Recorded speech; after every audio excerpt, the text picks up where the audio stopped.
Saya berikan rahasia pada Anda dalam Al-Quran. Jika satu saat ada getaran di dalam jiwa mempertanyakan Anda, kapan Anda berubah jadi baik? Saat Anda pernah berbuat salah, tanamkan pada jiwa Anda, pada saat itu Allah sedang menanamkan cinta pada diri Anda untuk berubah jadi lebih baik.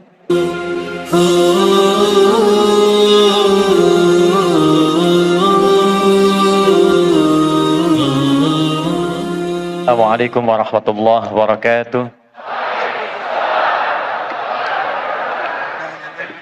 Alhamdulillahilladzi alafa baina qulubina fa asbahna bi ni'matihi ikhwana. Wassalatu wassalamu ala rasulillahilladzi amarna rabbuna bil iqtida'i bi sunnatihi faqala qul in kuntum tuhibbunallaha fattabi'uni yuhibbukumullah wa yaghfir lakum dhunubakum. Allahumma salli wa sallim wa barik ala rasulika al-karim nabiyyika al-amin sayyidina Muhammadin wa ala alihi wa sahbihi minal muhajirin wal ansar alladhina yu'thiruna ala anfusihim walau kana bihim khasasah wa ala jami' ummati Muhammadin sallallahu alaihi wasallam ila yaumiddin. Amma ba'd, fa ya ibadallah, أوصي نفسي وإياكم بتقوى الله فقد فاز المتقون فلا تموتن إلا وأنتم مسلمون. فقال تعالى يا أيها الذين آمنوا اتقوا الله حق تقاته ولا تموتن إلا وأنتم مسلمون. Teman-teman sekalian, saudara-saudariku ahli hijrah, boleh saya sebut dengan muhajirin? Kalau saya sebut muhajirin boleh bertakbir? Wahai muhajirin, wahai muhajirin, wahai muhajirin. Saya bermohon pada Allah Subhanahu wa taala mengawali jumpa kita di malam ini, semoga Allah hadiahkan antum kita semua surga terbaik si Allah Subhanahu wa taala. Dan itu tidak cukup dengan amin. Kita harus pelajari dulu malam hari ini bagaimana menggapai itu semua. Teman-teman, saya diberikan waktu yang cukup singkat malam hari ini. Kita akan bagi dulu pada beberapa bagian poin-poin penting pembahasan, sehingga kita bisa paham kenapa kita malam ini berada di sini. Saya tidak menginginkan satupun di antara Anda hanya datang, duduk, gembira, senyum, tertawa, lantas pulang. Kalau kedatangan Anda berkumpul di tempat ini hanya sekedar melampiaskan kegembiraan, bertemu, bertatap, kemudian tertawa dan gembira, maka ketahuilah, orang-orang yang bisa berkumpul seperti itu bukan sekedar orang beriman, apalagi orang-orang yang disebut oleh Al-Quran dengan sifat hijrah. Bahkan yang tak beriman pun itu bisa mewujudkan pertemuan seperti ini. Mesti ada perbedaan ketika Anda masuk di pintu yang itu, ataupun yang manapun Anda masuki, dengan saat Anda keluar dari ruangan ini.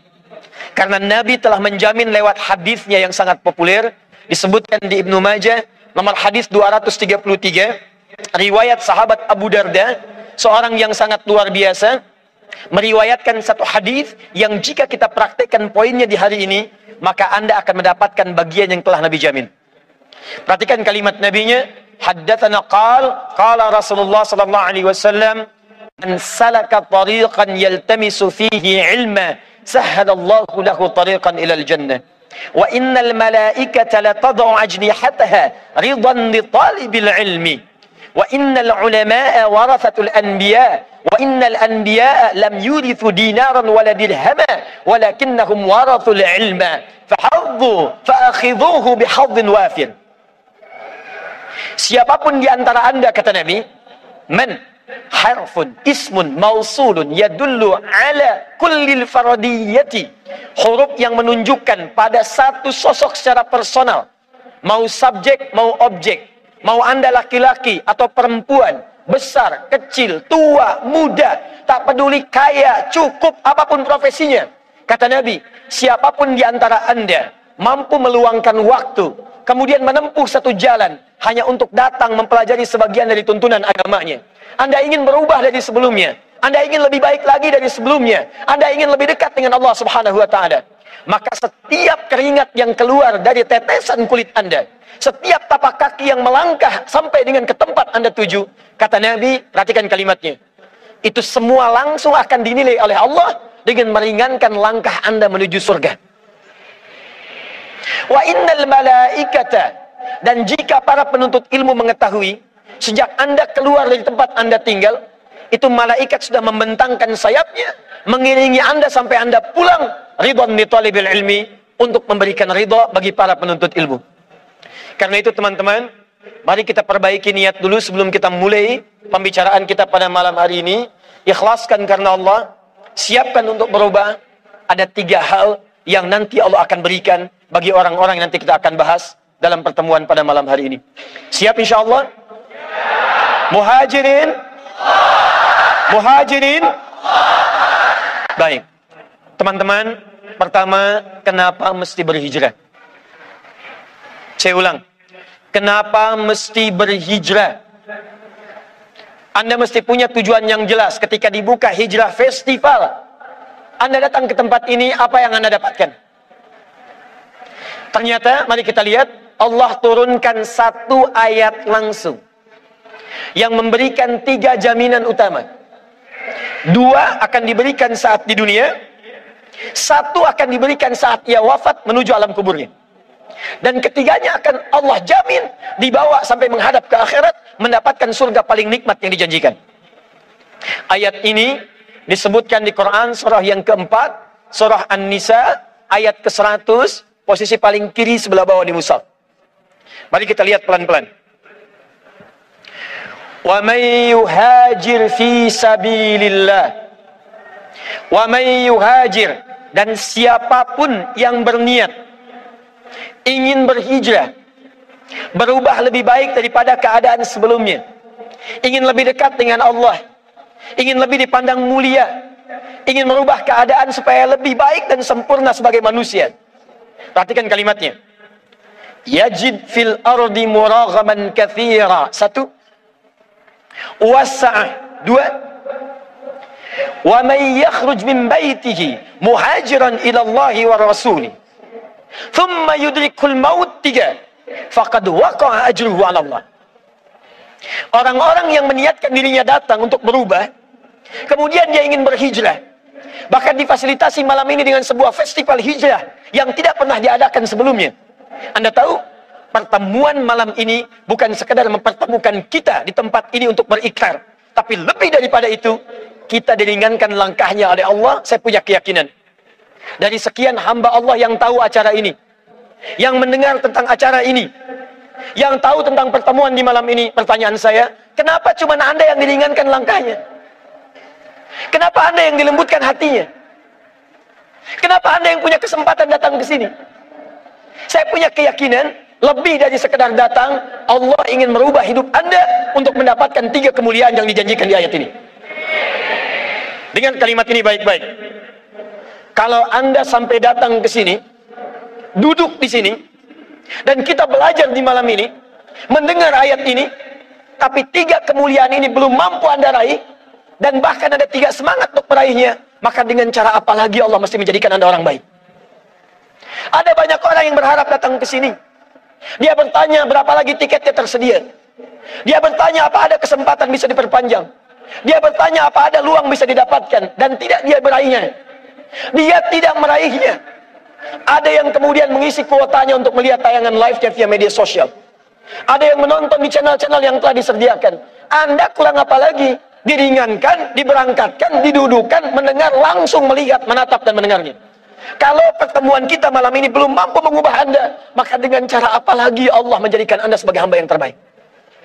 1. Orang yang siap berhijrah, merubah dirinya lebih baik dengan segala profesi yang ia kerjakan dalam hidupnya, maka jaminan pertama yang Allah berikan, perhatikan kalimatnya, Allah akan berikan di awal mula proses hijrahnya ketenangan dalam jiwanya. Sah. Ini tulisan kelihatan nggak saya tulis di sini? Maaf, belakang ini kelihatan? Tidak, jelas tidak, belum saya tulis, bagaimana bisa kelihatan? Hijrah itu tetap rasional ya, jangan sampai hijrah tapi juga ada sesuatu yang kemudian terjadi. Ini belum saya tulis, pantas kemudian tidak kelihatan. Lihat 1, tahan ya. Saya tuliskan pelan-pelan, lihat sini. Anugerah pertama yang Allah berikan bagi seseorang yang mau hijrah, satu namanya sa'atun, sin, ain, ta. Sa'atun artinya kelapangan hati, kedamaian jiwa, ketenangan dalam hati. Jadi kalau Anda mau hijrah, Anda ingin berubah, Anda ingin lebih dekat dengan Allah Subhanahu wa Ta'ala, awas, jangan sampai terbayang dalam benak Anda yang pertama kali diberi itu materi dunia, bukan. Atau kedudukan yang meningkat, mustahil. Orang yang pertama kali berniat untuk hijrah, maka yang pertama Allah berikan bukan dunia. Dunia terlampau kecil. Kedudukan itu terlampau kecil. Yang paling tinggi yang pertama Allah berikan bagi orang yang ingin mendekat kepada Allah, Allah janjikan Allah akan berikan kelapangan dalam jiwanya sehingga dia merasakan ketenangan dalam kehidupannya. Yuk pilih mana ya? Tahan sebentar, pilih mana? Kaya tapi gelisah atau miskin tapi tenang? Tidak ada pilihan ketiga, jangan maksa. Cuma dua. Kaya tapi gelisah atau miskin tapi tenang?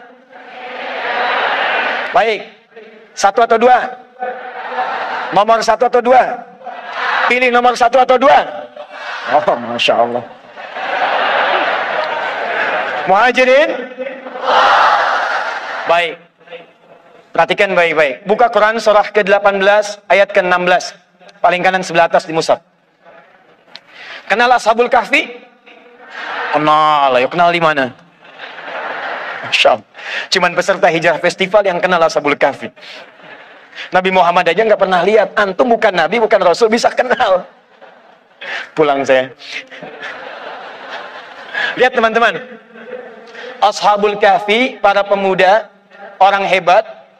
Mulai dari ayat 13-nya, ya. Nahnu naqussu 'alaika ahsanal innahum fityatun amanu bi rabbihim wazidnahum huda. Mereka para pemuda meninggalkan satu kebiasaannya, maaf, bergelut dengan hal-hal yang tidak menyenangkan, menjauh dari ridha Allah Subhanahu wa Ta'ala, dikejar-kejar oleh penguasa yang menginginkan mereka jauh dari Allah, dipaksa menyembah yang bukan Allah, dipaksa beraktivitas yang tidak menenangkan jiwa. Lantas mereka memilih untuk berhijrah.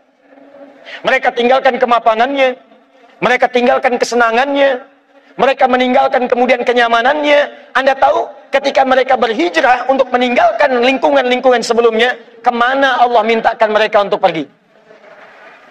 Bukan dipindahkan ke rumah mewah, bukan diberikan kendaraan yang hebat, bukan diberikan rumah yang luas, bukan itu. Tapi ketika mereka diminta oleh Allah hijrah, buka ayat ke-16-nya.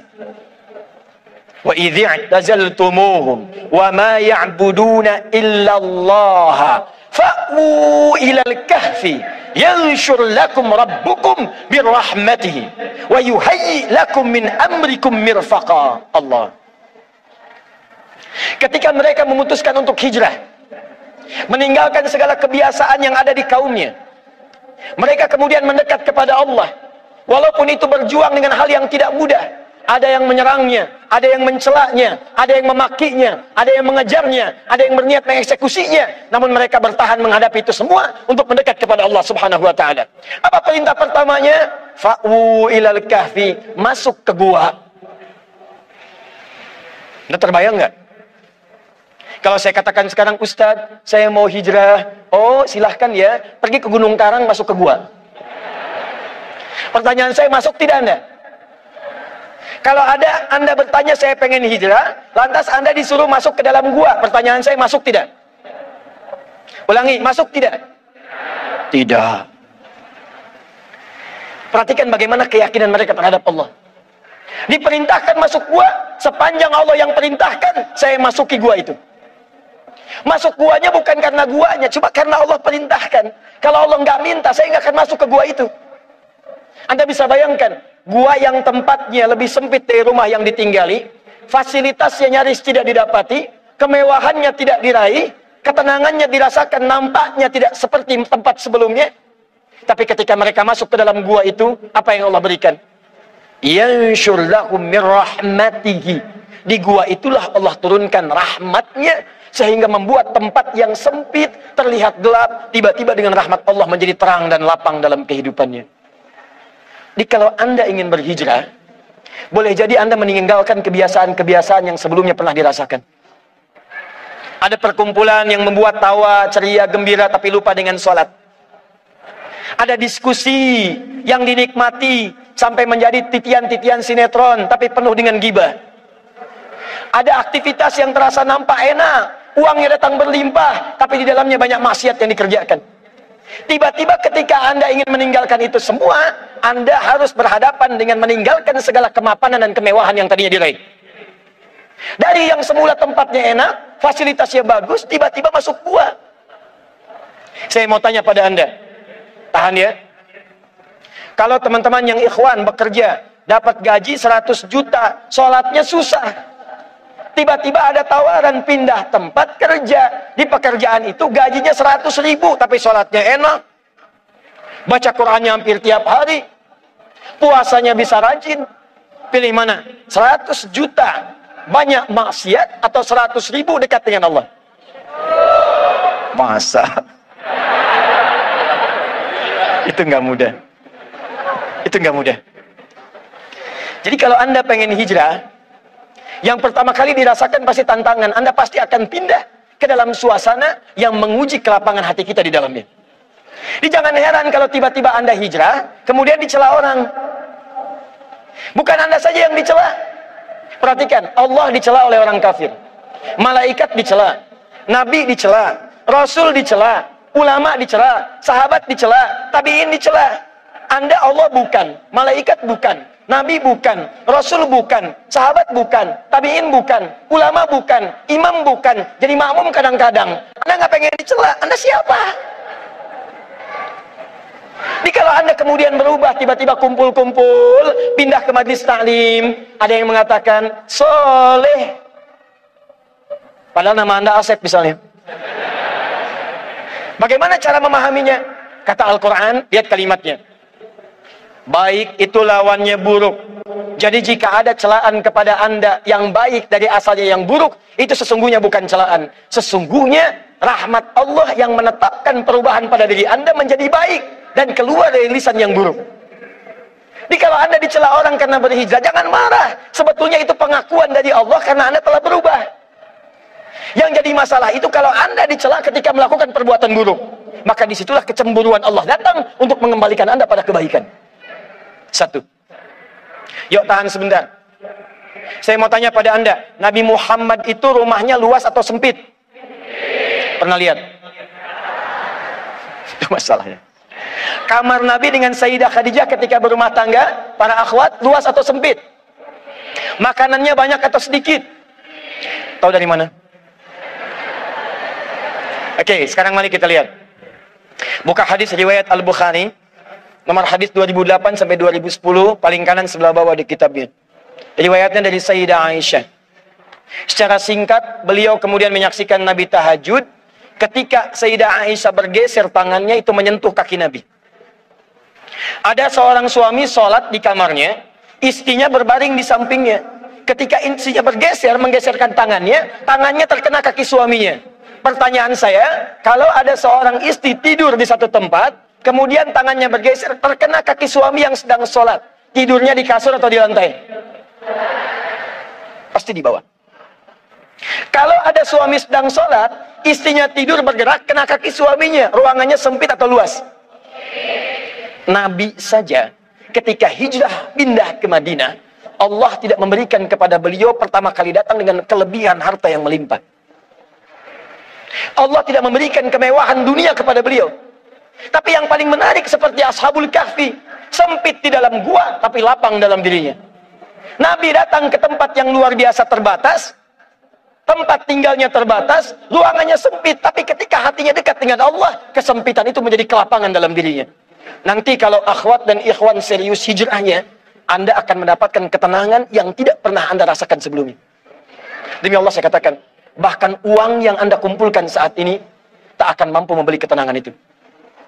Coba Anda biasakan ya, teman-teman sebelum bangun tahajud, biasakan sholat fardu misalnya. Dari yang tadinya sebelum hijrah, belum tahajud, biasa sholat fardu, itu awal-awal ketinggalan sholat fardu berjamaah biasa-biasa. Nanti setelah Anda hijrah, ketinggalan tahajud, Anda bisa gelisah. Yang semula terlambat sholat subuh biasa-biasa, sekarang setelah hijrah terlambat sholat tahajud, Anda bisa gelisah. Sekarang subuh jam berapa? 4 lewat 10, 7, 8, Masya Allah. Muhajirin berbeda pendapat tentang waktu sholat subuh. Ini artinya datangnya dari tempat yang berbeda-beda. Lihat sini. Ada orang subuh adzan 4 lewat 7. Orang ini bangun jam 7 lewat 4. Terlambat dia sholat, biasa-biasa. Nanti setelah dia hijrah akan terjadi perubahan. Dia biasa tahajud, bangunnya jam 3, sholat dia pelan-pelan. Yang terjadi apa? Satu ketika dia bangun jam 4, masih 7 menit ke arah subuh, tiba-tiba dia bangun, saat dia bangun dia katakan, ya Allah terlambat saya. Padahal subuh belum tiba. Kalau Anda nanti biasa puasa, tiba-tiba saat Anda bangun, masuk adzan subuh, padahal puasa sunnah, Anda katakan, ya Allah, saya nggak puasa hari ini. Seakan-akan Anda kehilangan sesuatu yang tidak bisa Anda beli sebelumnya. Kalau Anda kehilangan satu ta'lim, padahal biasanya senang kumpul-kumpul dulunya, sekarang kehilangan satu ta'lim, Anda akan katakan, ya Allah, kenapa saya nggak ikut ta'lim yang ini? Ketika Anda mendapatkan kenikmatan hijrah, maka yang tergambar dalam benak Anda yang pertama, akan ada kelapangan dalam diri. Makanya mohon maaf ya para akhwat, ikhwan, kalau ada yang mengajak antum hijrah, lalu antum berproses hijrah, tapi tidak memberikan ketenangan ke dalam jiwa, berarti ada sesuatu yang tidak tepat dengan hijrahnya. Pasti ada yang salah. Karena orang hijrah itu ciri pertamanya hatinya lebih tenang. Kenal dengan Talha, sahabat Nabi SAW.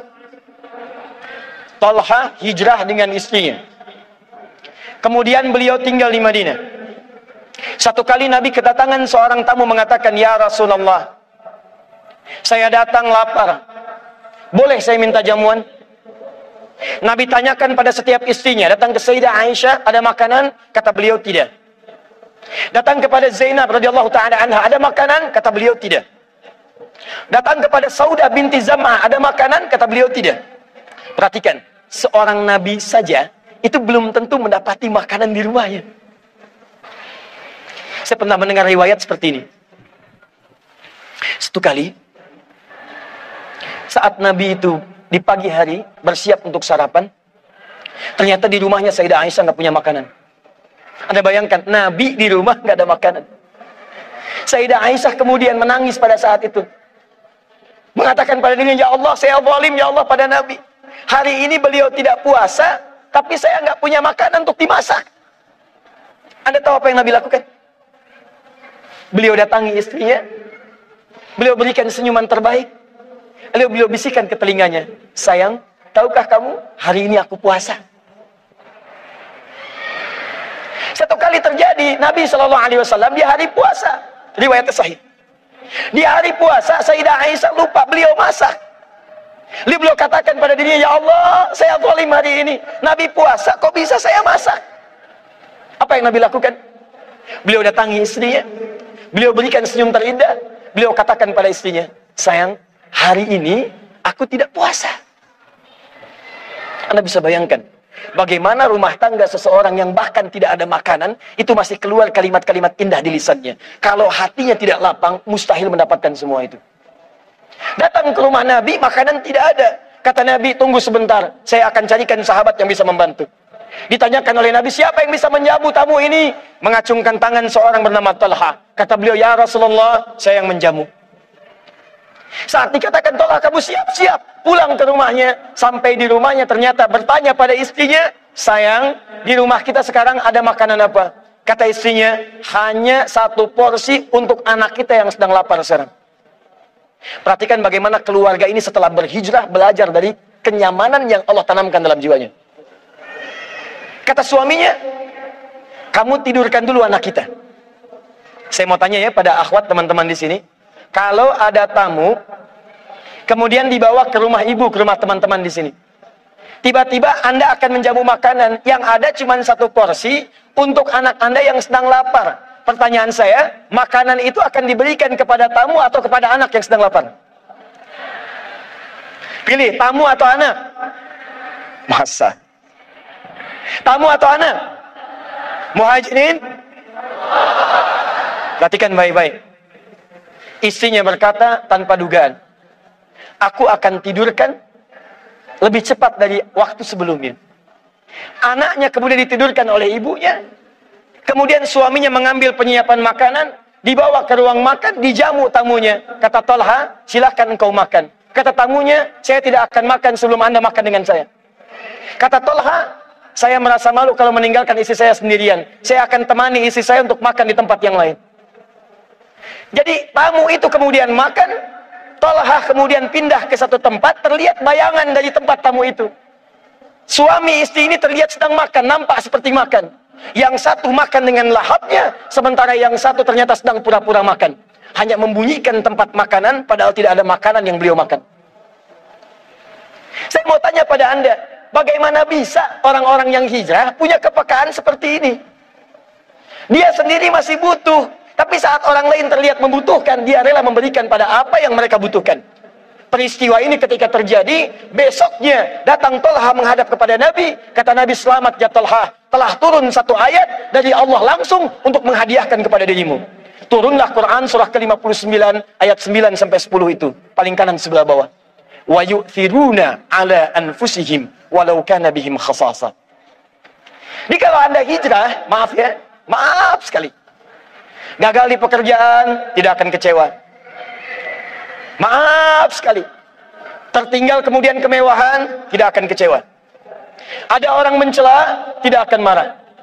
Ada orang memaki, lapangnya hati. Jadi kalau Anda benar-benar berhijrah, seakan-akan ada ketenangan yang tak terlukiskan sebelumnya. Sekarang saya tanya pada Anda, dari 3 hari Anda mengikuti acara ini, berapa ketenangan yang sudah Anda dapatkan dalam jiwa Anda? 1. Tahan ya, kita baru pembukaan nih, kita belum mulai. Sampai jam berapa saya? Baik. Masya Allah, tinggal 20 menit lagi. Tahan. 2, saya agak cepat sedikit. Ustaz, kalau cuman hatinya tenang, tapi kebutuhan tidak tercukupi, maka apakah saya bisa menjalani kehidupan dunia dengan nyaman? Nah, ini bagian keduanya. Saat hatinya sudah diberikan ketenangan, kemudian dia semakin yakin dengan Allah, semakin dekat, maka berlakulah keadilannya. Orang dekat dengan direktur, maka diberikan fasilitas di pekerjaannya. Orang dekat dengan polisi, diberikan akses di jalanannya. Orang dekat dengan seorang tokoh, diberikan akses terdekat dengan tokoh dimaksud. Maka orang yang sudah dekat dengan Allah, apa yang tidak mudah bagi Allah untuk diberikan kepadanya. Karena itu ternyata, yang pertama ini saat Allah berikan, ini hanya untuk membangun keyakinan dan kedekatan dengan Allah. Begitu Anda lapang, yakin dengan Allah, begitu sudah dekat dengan Allah, apa yang Anda rasakan hilang sebelumnya, akan diganti minimal 2 kali lipat dari sebelumnya. Itu yang dimaksud dengan muraghaman katsira wasa'. Anda tadinya tidak berhijab, kemudian meninggalkan itu semua, profesinya bagus, bayarannya mahal. Akhwat tidak berhijab, bayarannya bagus sekali, mahal luar biasa. Tapi tiba-tiba Anda putuskan, saya pengen berhijab. Kehilangan job Anda. Awal mulanya mungkin nggak tenang. Awal mulanya serasa kehilangan sesuatu. Tapi Allah tanamkan balasan berupa ketenangan luar biasa. Setelah hati Anda lapang, hati Anda nyaman, dekat dengan Allah, semua yang Anda rasakan hilang tadi akan dikembalikan 2 kali lipat. Bahasa Al-Qurannya, muraghaman katsira wasa'. Tiba-tiba ada acara yang membutuhkan seorang perempuan berhijab. Tiba-tiba banyak acara yang membutuhkan seorang berhijab. Tiba-tiba ada pekerjaan yang hanya dilakukan oleh seorang yang berhijab. Perhatikan, ada kisah yang sangat luar biasa yang dialami oleh seseorang di masa-masa salafus saleh. Maaf ya, maaf sekali, seorang pemuda penuh dengan aktivitas gelap. Pekerjaannya mencuri, merampok, membegal, minum-minum, sudah dilakukan. Jadi kalau, mohon maaf ya, ada yang pernah merampok, ada yang pernah mencuri, ada yang pernah minum-minum, sampai malam ini, saya kasih tahu, Anda terlambat. Karena sudah ada yang sebelumnya. Dan mereka lebih hebat. Tapi orang ini yang dahsyat. Dia memutuskan untuk merubah keadaan hidupnya. Dia katakan pada dirinya, perhatikan ya, saya berikan Anda rahasia di malam ini. Tiba-tiba ada bisikan dalam jiwanya, apa kamu akan seperti itu selamanya? Apa kamu akan jadi kriminal selamanya? Apa kamu akan jadi pemabuk selamanya? Saya berikan rahasia pada Anda dalam Al-Quran. Jika satu saat ada getaran di dalam jiwa mempertanyakan Anda, kapan Anda berubah jadi baik? Saat Anda pernah berbuat salah, tanamkan pada jiwa Anda, pada saat itu Allah sedang menanamkan cinta pada diri Anda untuk berubah jadi lebih baik. Paham ya? Di antara nama manusia ada yang disebut dengan insan. Berasal dari nisyan, artinya lupa. Nisyan seakar dengan kata nasya. Saya lupa, nasitu. Kita lupa, nasina. Dalam bahasa Al-Quran, nasitu, nasina sering disandingkan dengan salah. Salah disebut dengan akhta. Saya salah, akhta'tu. Kita salah, akhta'na. Buka Quran surah kedua Al-Baqarah ayat 286. Rabbana la tu'akhidna in nasina au akhta'na. Lupa lantas salah. Kenapa manusia disebut dengan insan? 65 kali disebutkan dalam Al-Quran. Di 43 surah berbeda. Kata Ibnu Abbas, karena manusia itu disebut insan, karena dalam hidupnya pasti tidak ada yang sempurna. Setiap yang bernama manusia pasti salah. Saya tanya pada Anda, siapa yang tidak punya dosa? Boleh angkat tangan. Saya pulang. Yang dosanya sedikit, boleh angkat tangan. Yang agak banyak. Yang banyak. Tuh, saking banyaknya nggak bisa angkat. Saya juga pasti punya dosa. Anda punya dosa. Kita punya dosa. Yang namanya manusia pasti pernah salah. Mustahil ada manusia tidak salah. Yang salah itu sudah tahu salah, nggak mau berubah. Tapi saking sayangnya Allah, Allah sifat rahmatnya lebih dalam dibandingkan dengan murkanya. Anda kenal Fir'aun? Ayo kenal. Bingung saya, Hijrah Fest ini banyak yang kenal.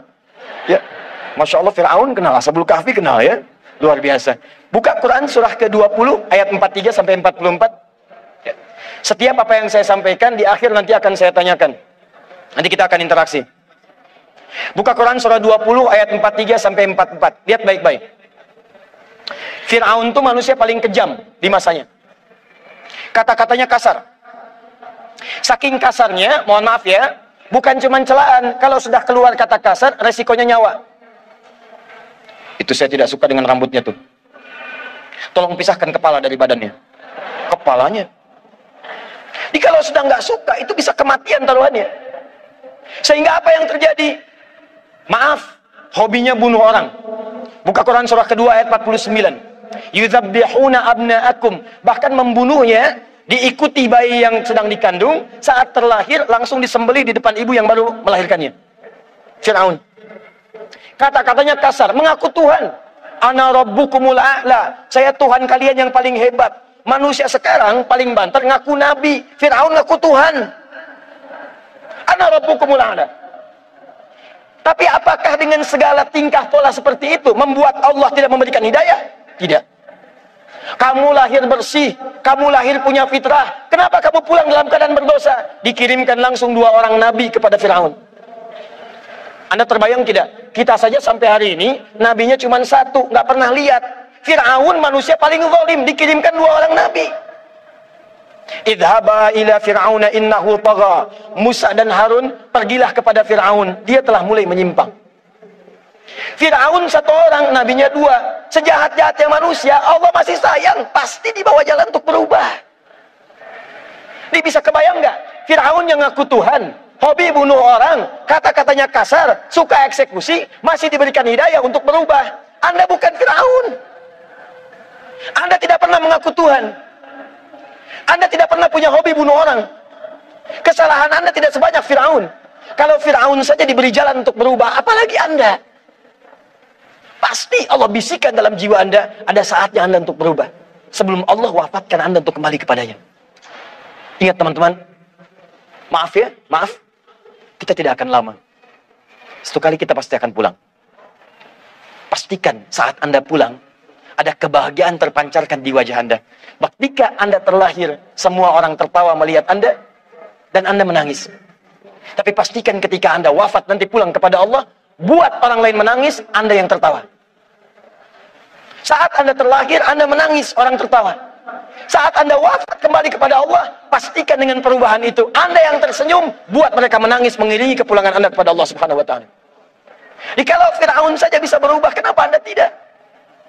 Selalu ada jalan untuk mendekat kepada Allah Subhanahu wa taala. Pemuda tadi ada bisikan di jiwanya. Begitu terbisiki, kenapa kamu nggak bisa berubah? Bagaimana cara untuk mendapatkan itu semua? Buka Quran surah 29 ayat ke-69. Ini rumusnya. Tahan ya. Kalau sedang ada bisikan, kamu mesti berubah. Kamu harus lebih baik dari sebelumnya. Kamu mesti kuat. Itu artinya tanda cinta dari Allah. Kalau sudah ada bisikan seperti itu, jangan dibiarkan. Bahasa Qurannya, walladzina jahadu fina lanahdiyannahum subulana. Kalau ada orang-orang ketika sedang mendapatkan bimbingan dari kami, kemudian dia ambil petunjuk itu, dia katakan pada dirinya, saya mesti berubah. Saya mesti lebih baik. Maka kata Allah, saya akan tunjukkan jalan baginya untuk berubah dengan cara yang lebih mudah. Pemuda itu mengambil petunjuk ayat ini. Dia kemudian konsultasi pada seorang ustadz, dia katakan saya ingin berubah. Kata ustadz ini, perhatikan kalimatnya. Anda itu sebetulnya baik. Cuman menjadi seperti ini bukan karena nggak baik, karena Anda tinggal di lingkungan yang kurang baik. Pindah dari sini, ikuti ustadz yang itu tuh, ke tempat itu. Belajar dengan beliau, nanti kalau sudah baik, kembali ke sini. Ini kisah nyata. Yang paling menarik, ketika kemudian pindah ke tempat ustadz tadi, diceritakan kisahnya, kata ustadz tadi, perhatikan kalimatnya, kata syekh tadi. Atasbir bi antal zibani fi hadzal makan. Saya khawatir engkau nggak bisa sabar menemani saya di sini. Karena saya tiap hari makannya cuma 1 biji kurma. Minumnya air putih. Saya nggak yakin kamu bisa sabar. Kata pemuda ini, saya siap berubah. Saya sudah punya tekad. Saya akan berhijrah dengan lebih baik. Tinggal dia di tempat ini, baru 3 hari dia ikuti. Sehari makan kurma, minum air putih. Hari kedua makan kurma, minum air putih. Hari ketiga apa yang terjadi? Setelah dia dapatkan ini, tiba-tiba di hari ketiga ada sesuatu yang merubah hidupnya sampai dengan ke masa depannya. Setan datang, mengatakan pada dirinya, kamu sudah hebat ya, bertahan hijrah selama 3 hari. Sekarang sudah rajin sholat, rajin puasa, makanannya terjaga. Tapi kamu tahu nggak, kamu baru 3 hari, guru kamu mungkin 30 tahun seperti ini, tiap hari makannya kurma, minum air putih. Saatnya sekarang berbakti kepada guru, cari makanan yang enak, berikan kepada guru. Awas, hati-hati, jangan dikira saat Anda berhijrah, seketika selesai godaan setan bagi Anda, tidak. Awal-awal dibuat senang menghafal Quran. Begitu yang dihafalkan sudah banyak, murojaahnya capek, ditinggalkanlah semua Qurannya. Awal-awal rajin tahajud. Begitu sudah sering bangun malam, dibuat kesibukan, lupa dengan tahajudnya. Orang ini hari ketiga, datang setan kepadanya mengatakan, carilah olehmu makanan, berikan bakti kepada gurumu. Caranya halus, baik, tapi perhatikan bagaimana akhirnya. Si murid ini berkata, betul juga ya. Saya harus berbakti kepada guru saya. Dia kemudian keluar untuk mencari makanan yang lebih enak dibandingkan dengan 1 biji kurma. Singkatnya, belok dia keluar, bakatnya yang dulu dipakai. Begitu belok ke satu wilayah, dia naik ke atas satu rumah, dia tengok kemudian ke bawahnya, ternyata nggak ada makanan. Dia jalan lagi. Saat jalan baru sekitar 10 meter, tercium darinya ada satu makanan yang kayaknya enak baunya. Apa yang terjadi teman-teman? Dia naik ke tembok pemilik rumah itu. Dia lihat kemudian keadaan rumahnya, dia lihat ada satu asap datang dari satu ruangan di rumah itu. Dia lihat kanan kiri nggak ada orang, lompat pagar itu, begitu naik kemudian masuk, dia buka, Allah. Ternyata di situ sedang ada 3 buah terong yang baru matang dimasak. Perhatikan. Baru 3 hari hijrah, merasa ada perubahan, dipedaya oleh setan. Datang ke tempat itu, begitu dibuka 3 buah terong. Ada bisikan dalam dirinya, ambil terong ini, coba dulu, kalau enak, bawa terongnya, berikan pada gurumu. Engkau pasti kalaupun ketahuan akan disedekahkan, karena gurumu orang paling masyhur di tempat ini. Tuh. Ada snack, punya teman, gak pernah bilang-bilang, diambil aja. Kasih ustadz, kalau tahu buat ustadz pasti dikasih. Ada motor, tiba-tiba diambil aja. Bilang aja buat ustadz, pasti dikasih. Teman-teman, bilang ini buat syekh, pasti diberikan. Dicoba oleh orang ini, perhatikan bagaimana perlindungan Allah kepada orang yang baru hijrah. Begitu terongnya kemudian masuk ke dalam mulutnya, dia coba. Tiba-tiba muncul kemudian bimbingan dari Allah kepada dirinya. Disebut burhan namanya. Burhan. Seperti Nabi Yusuf ketika berduaan dengan seorang perempuan dipaksa, muncul kemudian petunjuk dari Allah, tinggalkan itu tidak bagus. Anda juga pasti begitu. Kalau Anda sudah berubah baik, diajak pada yang tidak baik, hati Anda akan mengatakan, jangan ikuti, itu nggak bagus. Jangan lakukan, itu nggak baik. Dimakan terong itu, begitu masuk ke mulutnya, belum masuk ke kerongkongannya. Tiba-tiba ada petunjuk, itu kan bukan makanan kamu. Buang.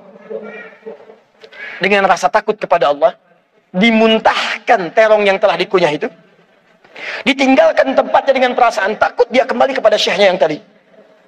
Begitu datang tergesa-gesa ke masjid tempat syekh itu tinggal, tiba-tiba ada satu kejadian yang sangat menarik. Syekh itu terlihat di dalam masjid sedang menghadapi seorang perempuan yang sedang duduk, di luarnya ada seorang sepuh yang sedang menunggu. Begitu si syekh melihat tadi anak muda datang dengan tergesa-gesa, kata syekhnya, ya gulam, ta'al huna. Nah, coba ke sini. Sini. Begitu pemuda tadi datang, kata syekhnya mengatakan, tahukah engkau, ini ada perempuan, baru kemudian berpisah dengan suaminya wafat, dia ditinggalkan, tidak ada kemudian belum ada keturunan, baru menikah, suami meninggal, kemudian dia datang ke sini setelah selesai masa iddahnya, mencari pendamping yang bisa mendampinginya. Syekhnya katakan, apakah kamu siap untuk mendampinginya? Saya tanya pada antum yang ikhwan, kalau antum di posisi seperti pemuda tadi, antum terima nggak? Nggak ada rumah, nggak ada makanan, hidup numpang, tiba-tiba ada seorang perempuan datang minta nikah, cari pemuda yang bisa mendampingi. Terima nggak? Tuh, langsung terima aja. Lihat sini. Kata anak muda tadi, karena sudah hijrah, perasaannya lain. Dia bukan sekedar memikirkan dirinya, dia pikirkan kemudian calon pasangan hidupnya. Kata anak ini, ya syekh, saya saja makannya numpang dengan Anda. Kurma setiap hari, air putih saya numpang, bagaimana saya bisa menghidupinya? Jawab syekh ini, kamu jangan khawatir, karena perempuan ini telah ditinggalkan oleh suaminya, harta yang sangat banyak, dia hanya membutuhkan seorang suami yang soleh yang bisa membimbingnya. Harta ada, rumah ada, istri siap setia. Pertanyaan saya, kalau Anda ditawari seperti itu, diterima atau tidak ditolak sama sekali? Lebih cepat, lebih enak. Diterima. Secara singkat, kemudian beliau katakan, baik, saya terima kalau begitu. Dipanggillah bapak tua tadi yang ada di ruangan luar masjid. Ternyata itu bapak si perempuan tadi. Ini kisah nyata.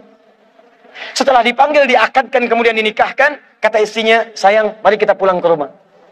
Digandeng tangannya, ternyata jalurnya melewati jalur tempat yang saat si pemuda tadi cari makanan. Begitu lewat ke rumah pertama yang dia naik ke atas pagar tadi, yang nggak ada makanan. Begitu lewat ke tempat itu, si pemuda tadi sudah deg-degan, jangan-jangan ini rumahnya. Kata si perempuan, sayang, ini bukan rumah kita, ayo masih lewat. Begitu jalan lagi 10 meter, si pemuda tadi sudah menggenggam erat tangan istrinya, dia bawa cepat-cepat untuk meninggalkan rumah tadi yang ada terongnya. Kata istrinya, sayang, kamu mau kemana? Rumah kita di sini. Tuh bayangkan, rumah kita di sini. Deg-degan kemudian anak muda tadi masuk ke dalam rumahnya. Begitu masuk, pertanyaan pertama istrinya, Zauji, hal anta ja'i? Sayang, kamu lapar nggak sekarang? Kata suaminya, wallahi selama 3 hari makan saya cuma kurma, minum air putih. Kalau ditanya lapar, saya sangat lapar. Intazir qalilan, tunggu sebentar. Ternyata si perempuan tadi sudah menyiapkan makanan spesial yang terong tadi untuk calon suaminya. Tapi kejadian kemudian tidak seperti yang diharapkan.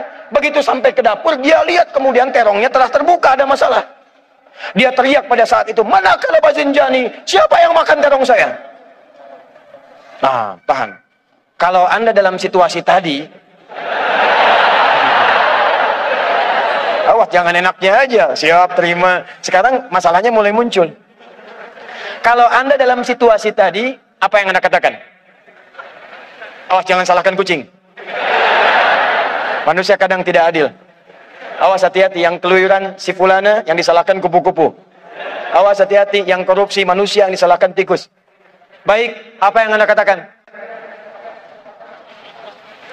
Mas Riki kabur, nggak bertanggung jawab. Lihat sini, karena sudah hijrah, maka orang hijrah itu tidak akan menutupi nilai-nilai kebaikan dalam dirinya. Dia ceritakan seadanya.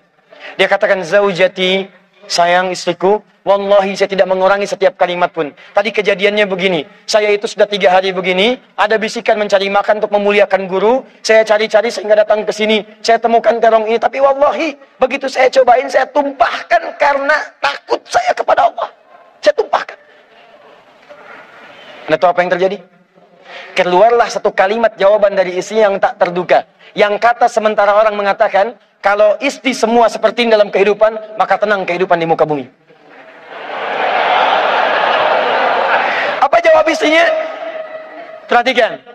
Kata istrinya, wallahi, secuil terong yang kau tumpahkan karena takut kepada Allah itu, kemudian Allah ganti dengan seluruh terongnya, panci tempat terongnya, rumah tempat terongnya, dan pemilik terongnya.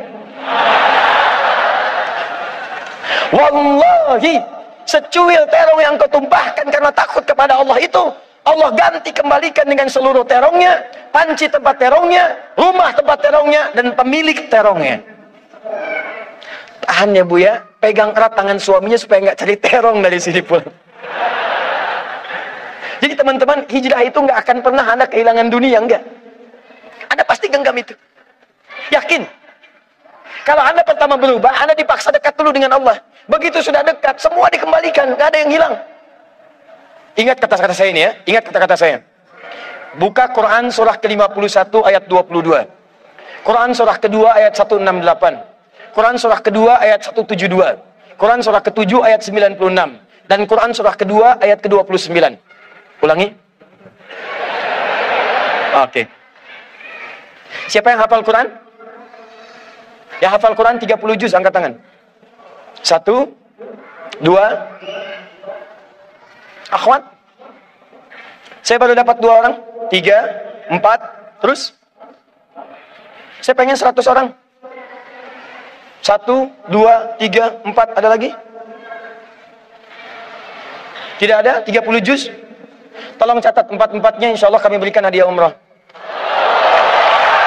Nanti hubungi panitia ya. Baik, lihat sini.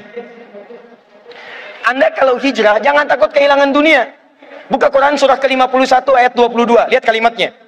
Tahan. Wa fis samaa'i rizqukum wa ma tu'adun. Hei manusia, di langit itu rizki kalian sudah saya tetapkan. Akan saya berikan.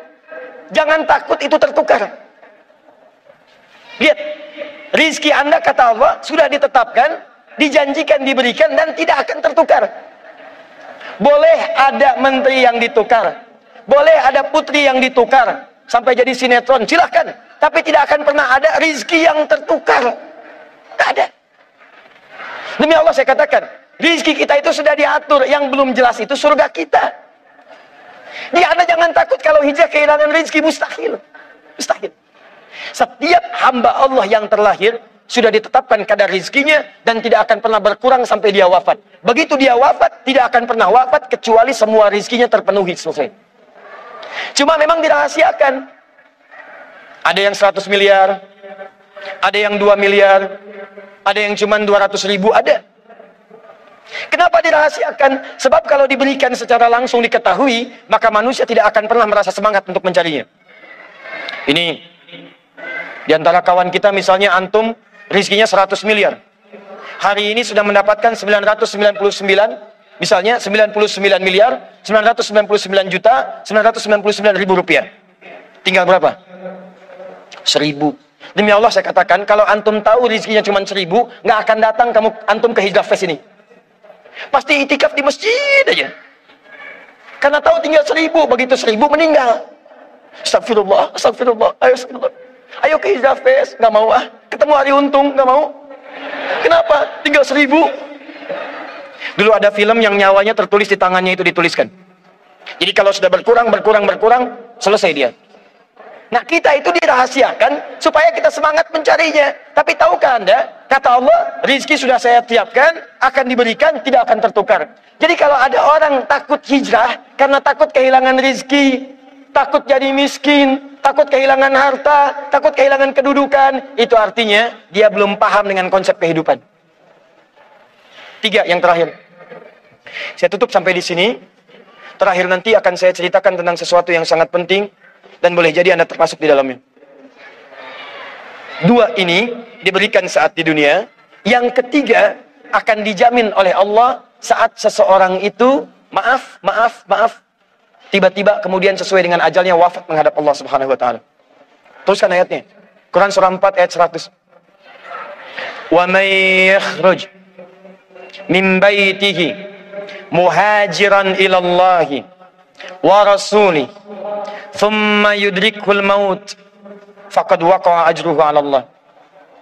Kalau ada orang pengen berhijrah, dia pengen berubah, ingin lebih dekat dengan Allah dan Rasul, tiba-tiba baru dia memulai kemudian wafat. Baru memulai wafat.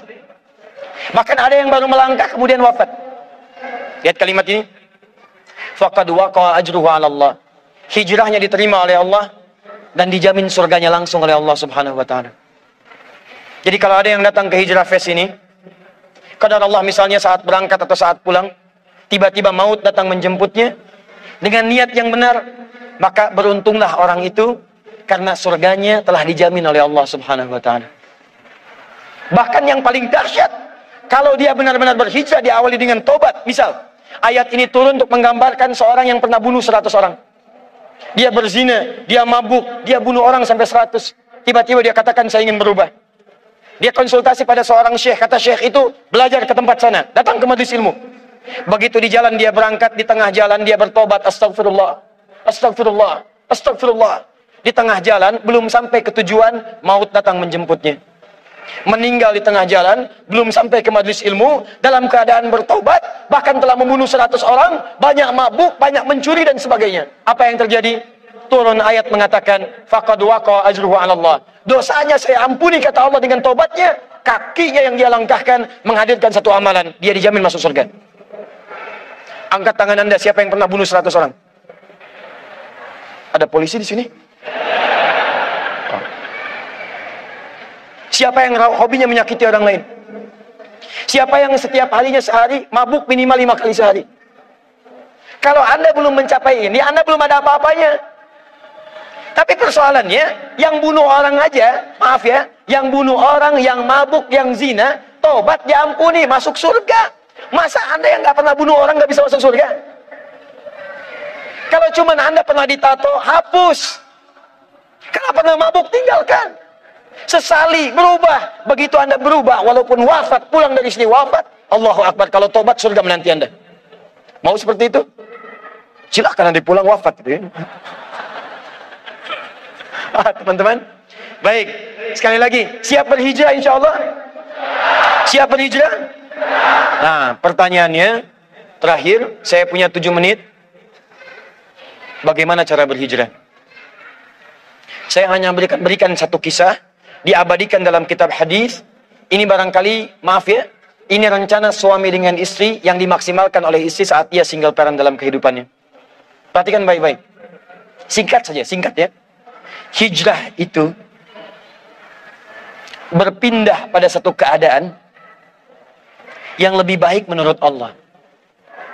Berpindah pada satu keadaan yang lebih baik menurut Allah. Maaf ya, tidak harus pindah tempat. Misal, ini rumah Anda di sini. Ini masjid. Jaraknya cuma 5 meter. Sepeda punya, mobil ada, motor lengkap. Bahkan di masjid ini speakernya ngadap ke rumah Anda begini. Tapi selama ini walaupun dipanggil dengan azan, Allahu Akbar, nggak ada sentuhan. Panggilan datang, sulit direspon. Sulit kemudian diikuti. Sholat berjamaah ke masjid malas. Tiba-tiba Anda ingin merubah hidup Anda lebih dekat dengan Allah. Anda katakan, ya Allah, bagaimana kalau saya diwafatkan? Yang jaraknya 5 kilo ke masjid dengan jalan kaki. Masa saya yang 5 meter tidak datang ke masjid, walaupun Allah kirimkan semua perangkatnya? Anda katakan, saya mesti berubah. Tidak harus pindah tempat, rubah keadaan Anda. Datang kemudian ke masjid, rubah hidup Anda. Itu yang disebut dengan hijrah. Di kantor, ada kegiatan-kegiatan yang tidak bagus. Proyek yang tidak benar. Kadang-kadang proyek yang ditukar. Manipulasi data dan sebagainya. Kantornya tidak harus pindah. Kalau Anda mampu berada di situ, merubah diri Anda, maka berubah. Tampilkan akhlak yang baik. Praktekkan kejujuran. Praktekkan kemuliaan. Demi Allah saya katakan, untuk hijrah tidak harus Anda menjadi seorang ustadz atau ustadzah. Artis tetap jadi artis. Aktor jadi aktor. Zaman Nabi ada aktornya, ada artisnya, ada penyair Nabi namanya Hasan bin Sabit. Ada pejuangnya, ada pengusahanya, ada pebisnisnya, ada pemerintahannya, ada semuanya. Tapi tahukah Anda, mereka masih bisa menghatamkan Al-Quran. Mereka bisa tahajud, mereka bisa baca Al-Quran, mereka bisa berpuasa. Jadi untuk berhijrah tidak harus menjadi seseorang yang kemudian ditampilkan dengan tampilan-tampilan jubah seakan-akan terlihat baik, tapi isinya tidak berubah. Siap insya Allah? Nah, sekarang perhatikan. Pertama, pulang ke rumah, kalau hijrahnya ingin mudah, Anda mesti kompak dulu satu keluarga. Satu tekad yang sama. Cara paling cepat, ngobrol dengan suami, katakan, renungkan, bangun di malam hari, bahwa satu saat Anda akan wafat. Dan bayangkan, apakah Anda sudi diwafatkan dalam keadaan seperti ini yang belum baik? Setelah Anda tergerak untuk berubah, baru kemudian bikin visi ke depan. Ini pernah direncanakan oleh suami istri di masa lalu, dituliskan di dalam kitab yang sangat populer. Persoalannya, begitu ibunya mengandung, istrinya mengandung, lahir anaknya, usia 2 tahun, maaf, mereka punya rencana. Anak ini insya Allah kita akan didik jadi lebih baik, keluarga kita lebih baik, anak ini akan jadi ulama. Qadarullah usia 2 tahun, ayahnya meninggal. Ini kisah nyata. Ibunya ingat, saya tetap pertahankan untuk berubah, jadi lebih baik. Walaupun ayah tidak ada, saya single parent. Saya rawat anak ini sebaik-baik. Usia 4 tahun, anak ini, maaf ya, terkena penyakit buta permanen. Hijrah tidak akan sepi dengan ujian. Suami meninggal, single parent, anaknya kemudian buta permanen. Apa yang dilakukan oleh ibunya? Ibunya tetap berpedoman, Allah pasti akan berikan yang terbaik. Anak ini kemudian terus didoakan, bangkit di malam hari, perbanyak kemudian tingkatkan ibadah. Ingat ya rumus ini, orang tua yang rajin ibadah, maka boleh jadi kebaikannya akan diturunkan pada anaknya. Ibunya yang berdoa, anaknya yang mendapatkan bagiannya. Matanya buta, tapi diganti oleh Allah dengan ingatan yang luar biasa. Kalau Anda bacakan satu kalimat, satu baris ini, satu lembar buku dibacakan oleh Anda satu halaman, maka seketika dia akan ingat seketika tanpa diulang. Dengan titik, dengan komanya.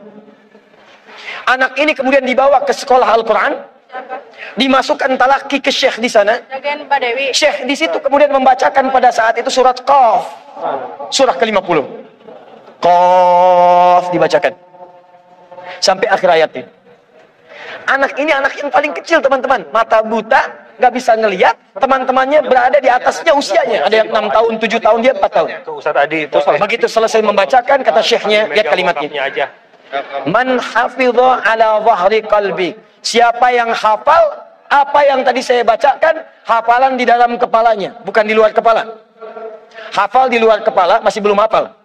Kata syekhnya, hafal di dalam kepalanya. Tiba-tiba saat semuanya diam menyimpan tangannya begini, anak yang buta tadi mengangkat tangannya mengatakan, hafidhu ala dhahri qalbi. Saya sudah hafal. Syekhnya penasaran, kata syekhnya, bagaimana? Diambil anaknya ke depan, diminta baca, Masya Allah. Bacaannya bukan hanya hafal, makhrajnya, sifat hurufnya, tajwidnya, semua mirip dengan syekhnya. Kata syekhnya, minal an tadrusul hadis. Dari sejak sekarang, Ananda mesti belajar hadis. Karena Quran itu dijamin kemudahannya. Hadis yang tidak ada jaminan. Anak ini secara singkat, tinggal 1 menit, pulang ke rumahnya, diantar oleh asisten rumah tangga ibu tadi. Begitu nyampe di rumahnya, wajahnya gembira, mengatakan pada ibunya, Ummi, ibu, tadi saya dipuji oleh saya begini, ada kejadian begini, saya seperti ini. Kata anak ini, minal an uridul hadis. Ma, sekarang saya pengen belajar hadis. Kata ibunya, ya bunayya iktafi bil Quran. Anakku sayang, kamu punya keterbatasan. Supaya kamu nggak capek, sekarang Quran dulu. Baru setelah itu hadis. Kata anaknya, lah. Dia percaya pada gurunya. Dia percaya pada keyakinannya. Dia katakan, ma, saya pengen belajar hadis. Dia tinggalkan ibunya sambil meraba jalan begini ke kamarnya. Perhatikan baik-baik. Begitu ibunya melihat, ingat kemudian dengan suaminya. Ingat tentang rencana mereka. Ingat tentang mereka punya rencana masuk surga bersama-sama. Teman-teman, ibunya langsung masuk ke dalam kamar. Dia bentangkan sajadahnya di mihrabnya. Dia salat 2 rakaat. Dia bermohon kepada Allah. Saat sujud itulah dia tumpahkan segala keinginannya. Perhatikan kalimatnya. Rahasianya ada di Quran surah ke-17 ayat 110 sampai dengan 111. paling kanan sebelah atas. Ya Allah yal basir, yalladzi ala kulli syai'in qadir, a'id basirat ibni. Saya mau akhiri. Ketika tumpah air matanya, dia katakan, ya Allah yang maha melihat, mohon kembalikan penglihatan anak saya. Yal basir, yalladzi ala kulli syai'in qadir, a'id basirat ibni. Begitu mengatakan kalimat itu, capek ketiduran. Kemudian pada saat itulah anaknya sedang mengulang surat Qaf di kamarnya. Begitu ibunya mengatakan yal basir, anaknya sampai pada ayat ke-22. Laqad kunta fi ghaflatin min hadza fakashafna 'anka ghita'aka wa basaruka al-yawma hadid. Ibunya menyebut yal basir, anaknya sampai di ayat wa basaruka al-yawma hadid. Dulu pandanganmu tertutup, sekarang kami akan buka, kamu akan melihat setelah ini dengan setajam-tajamnya. Ayat ini sebetulnya kemuliaan akhirat, tapi diturunkan mendapatkan kemuliaan dunia. Tiba-tiba setelah baca ayat ini, ibunya berdoa, bersamaan kalimatnya, tiba-tiba terbuka pandangannya. Anak ini bisa melihat kembali. Saking kagetnya dia lompat, dia kejar ibunya. Ummi laqad ra'ait. Ma, saya bisa lihat lagi. Ma, saya bisa lihat lagi. Ibunya kaget kemudian terbangun. Dia peluk anaknya, dia katakan, nah, mungkin kamu melihat bukan dengan hatimu. Kamu melihat bukan dengan matamu. Rubbama ra'aita biqalbik, laisa bi'ainik. Mungkin bukan matamu tapi hatimu. Waktu habis. Kisah belum selesai. Tinggal 1 menit. Boleh 1 menit? Lihat sini. Kata anaknya, "Mah, saya melihat dengan mata saya. Ini mama pakai baju ini. Di sekitar kita ada benda-benda ini." Allahu Akbar. Ibunya kemudian yakin anak itu bisa melihat. Dipeluklah anaknya. Keduanya kemudian menangis, dan ibunya sejak saat itu yakin bahwa anak ini punya kemuliaan besar di masa depan. Maka disekolahkanlah kemudian tempat-tempat terbaik, belajar hadis terbaik, diingat segalanya, cepat luar biasa. Anak ini kemudian dikenal dengan luar biasa di masa depan. Nama anak ini adalah Muhammad. Bapaknya yang meninggal namanya Ismail. Kakeknya namanya Ibrahim. Kakek buyutnya Al-Mughirah, yang buyutnya Al-Bardizbah. Tinggal di kecamatan Ju'fah, di Kabupaten Bukhara, Provinsi Khorasan, negara Uzbekistan sekarang. Kelak di kemudian hari, dia dikenal dengan nama daerahnya Bukhara, dengan Al-Bukhari. Itulah kisah Imam Al-Bukhari. 2 orang suami istri, yang bersiap merubah hidupnya, diturunkan pada anaknya, dan kemuliaan itu diraih. Saya yakin, kalau Anda berhijrah malam ini, boleh jadi yang hafal Quran, mungkin anaknya, mungkin cucunya, mungkin turunan-turunan Anda. Tapi ketahuilah, ketika Anda punya peran di dalamnya, maka surga akan disiapkan untuk semua Anda satu keluarga besar. Saya mohon izin pada panitia, saya ingin persaudarakan Anda semua, supaya datang Anda bukan cuma sekedar datang. Siap bersaudara insya Allah? Siap berbagi insya Allah? Siap bersinergi insya Allah? Muhajirin? Muhajirin? Ikuti saya, berdiri semua, berdiri.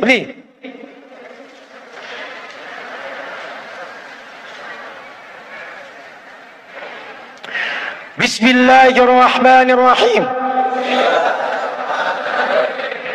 Allahumma nashhadu an la ilaha illa anta wa nashhadu anna Muhammadan rasuluka. Allahumma nashhadu innana ikhwah Allahumma nuridul jannah ma'a ikhwatina ma'a rasulina ma'a ashabina ma'a ummahatina abaina jiranina. Ya Allah, kami bersaksi Engkau Tuhan kami, Engkau satu-satunya Tuhan yang layak diibadahi. Kami bersaksi Nabi Muhammad Rasulmu yang kami cintai. Ya Allah, kami berjanji di malam ini kami bersaudara ya Allah. Kami bersaudara ya Allah. Kami siap berhijrah ya Allah. Ya Allah, berikan kami surgamu. Berikan kami surgamu bersama Nabi-Mu Muhammad sallallahu alaihi wasallam, bersama sahabat-Mu ya Allah. bersama sahabat Nabi-Mu ya Allah, bersama orang-orang saleh ya Allah, bersama ibu kami ya Allah, dengan ayah kami ya Allah, dengan anak-anak kami ya Allah, dengan keluarga kami ya Allah. Ya Allah, kami mohon masukkan kami dengan teman-teman kami ini ya Allah ke surga-Mu ya Allah. Allahumma ishhad, Allahumma ishhad, Allahumma ishhad. Alhamdulillahi Rabbil Alamin. Duduk teman-teman.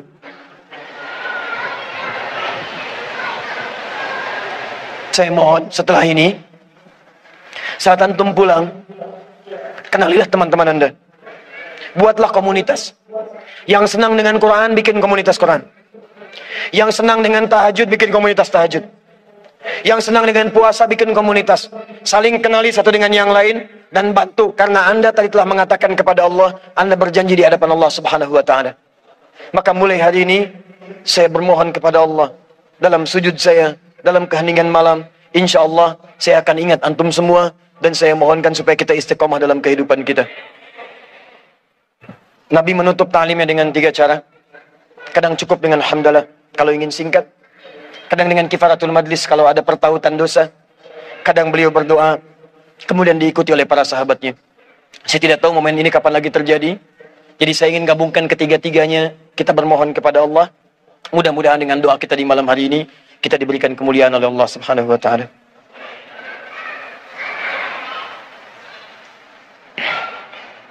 Alhamdulillahi Rabbil Alamin, Ar-Rahmanir Rahim, Maliki Yawmiddin, Iyyaka na'budu wa iyyaka nasta'in, ihdinas siratal mustaqim, siratal ladzina an'amta 'alaihim ghairil maghdubi 'alaihim waladdallin.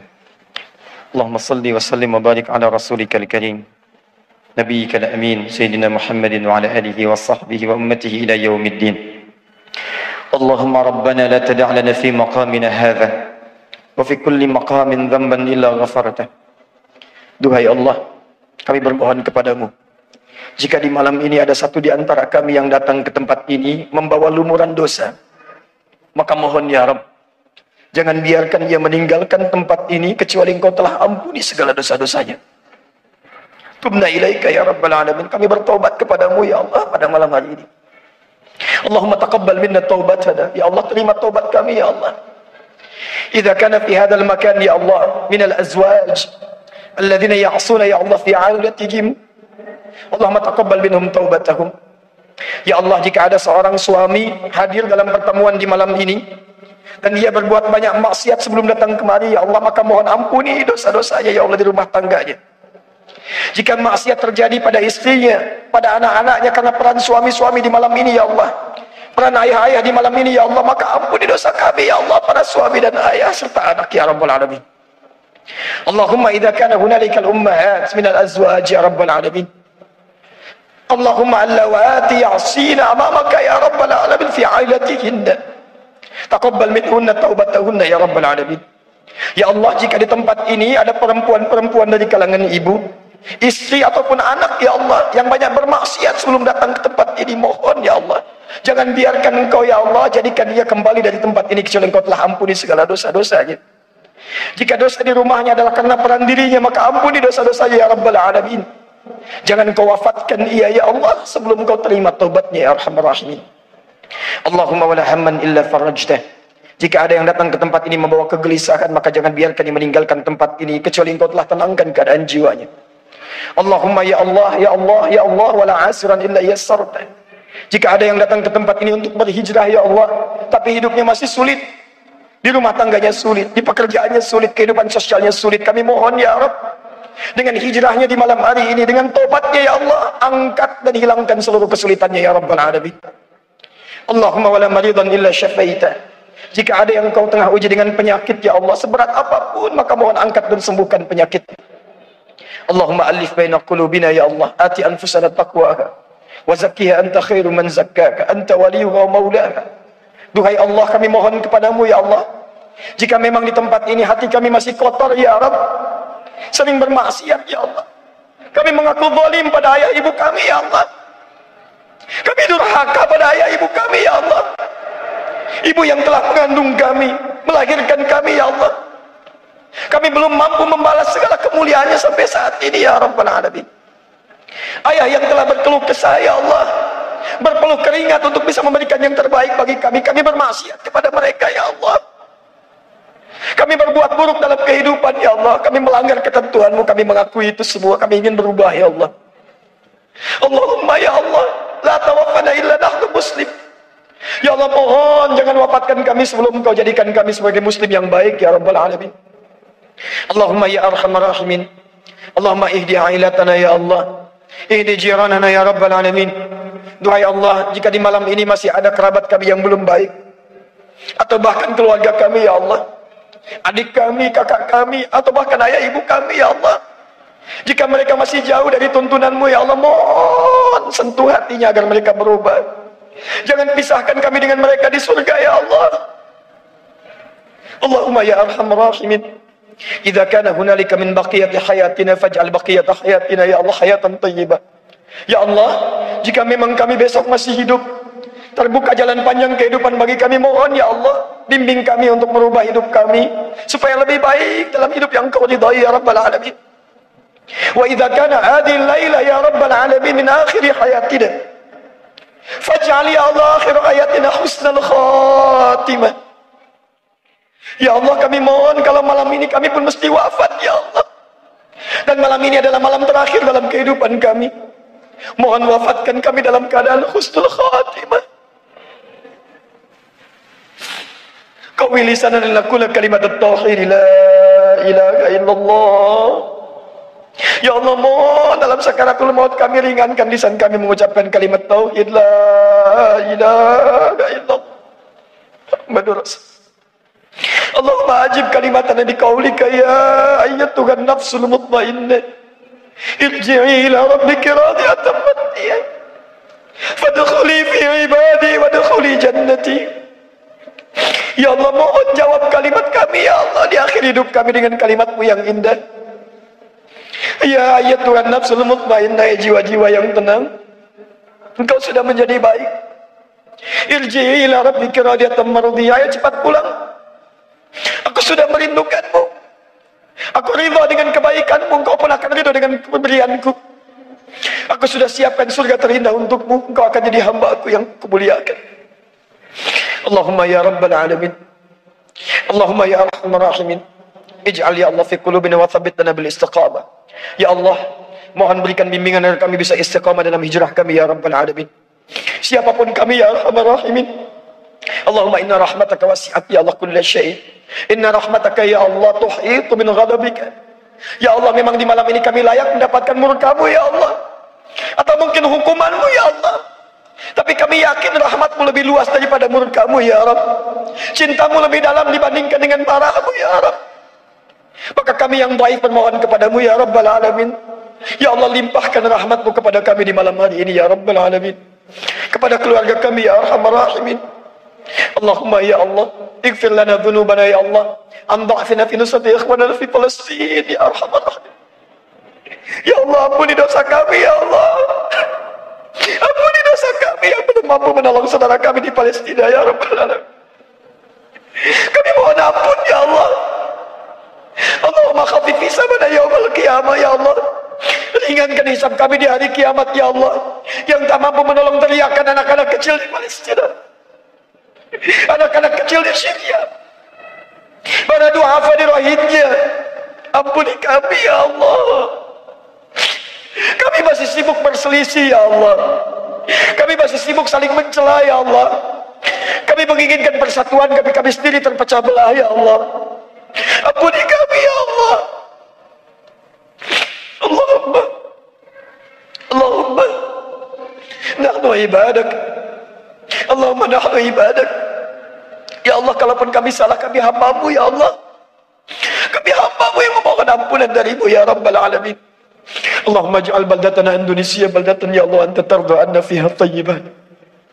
Ya Allah, kami mohon jadikan Indonesia ya Allah negara kami negara yang tentram, penuh keberkahan, dan Kau ridha ya Allah dengan tempat kami bernaung. Jauhkan maksiat di setiap tempat yang kami pijak mulai hari ini ya Allah. Ya Allah, jauhkan di rumah kami segala ya Allah wasilah-wasilah maksiat. Jauhkan di tempat kerja kami ya Allah segala kemungkinan maksiat. Jauhkan di jalan-jalan yang kami lalui ya Allah segala kemungkinan maksiat. Allahumma hdina siratal mustaqim siratal ladzina an'amta 'alaihim ghairil maghdubi 'alaihim waladdallin. Rabbana atina fid dunya hasanah وفي الآخرة حسنة وقنا عذاب النار. اللهم اجعلنا من أهل القرآن واجعل القرآن صاحبا لنا في الدنيا وشفيعا لنا في الآخرة. Ya Allah, mohon wafatkan kami kelak setelah kami mampu mendekat kepada Al-Quran. Jadikan kami sahabat Al-Quran. Jadikan Al-Quran memberikan syafaat bagi kami di akhirat kelak ya Rabbal Alamin. Ya Allah, mohon jaga persaudaraan kami di malam hari ini ya Allah, sampai kembali kepadamu dengan bergenggaman tangan, berjumpa dengan Rasulullah sallallahu alaihi wasallam. Allahumma ya Allah, laqad da'awnaka kama amartana fa'ajib du'ana kama wa'antana. Kami telah berkumpul, belajar, bertobat dan bermohon seperti Engkau perintahkan. Maka mohon kabulkan doa kami ya Allah seperti apa yang telah Engkau janjikan. Jika semua hal pengorbanan sampai malam ini belum mampu mengabulkan doa kami, maka tunjukkan kepada kami di malam ini ya Allah dengan cara apa lagi kami mesti bermohon kepadamu. Fadlika subhana rabbika rabbil izzati amma yasifun. Wassalamun alal mursalin wa akhiru da'wana alhamdulillahi rabbil alamin. Apa yang saya sampaikan mungkin ada benarnya, yaitu petunjuk Allah dan Rasulnya. Tapi mungkin banyak salahnya, itu mutlak dari saya, mohon dimaafkan. Semoga Allah muliakan Anda, keluarga Anda dan seluruh kerabat-kerabat kita semua. Terima kasih atas perhatiannya. Subhanakallahumma bihamdika asyhadu an la ilaha illa anta astaghfiruka wa atubu ilaik. Wa akhiru da'wana alhamdulillahi rabbil alamin. Sebelum saya tutup dengan salam, yang tadi 4 yang saya janjikan tolong dicatat, dan yang tadi dapat hadiah yang maju sambung ayat kami tambahkan lagi masing-masing 5 juta rupiah insyaallah. Assalamualaikum warahmatullahi wabarakatuh. Waalaikumsalam warahmatullahi wabarakatuh.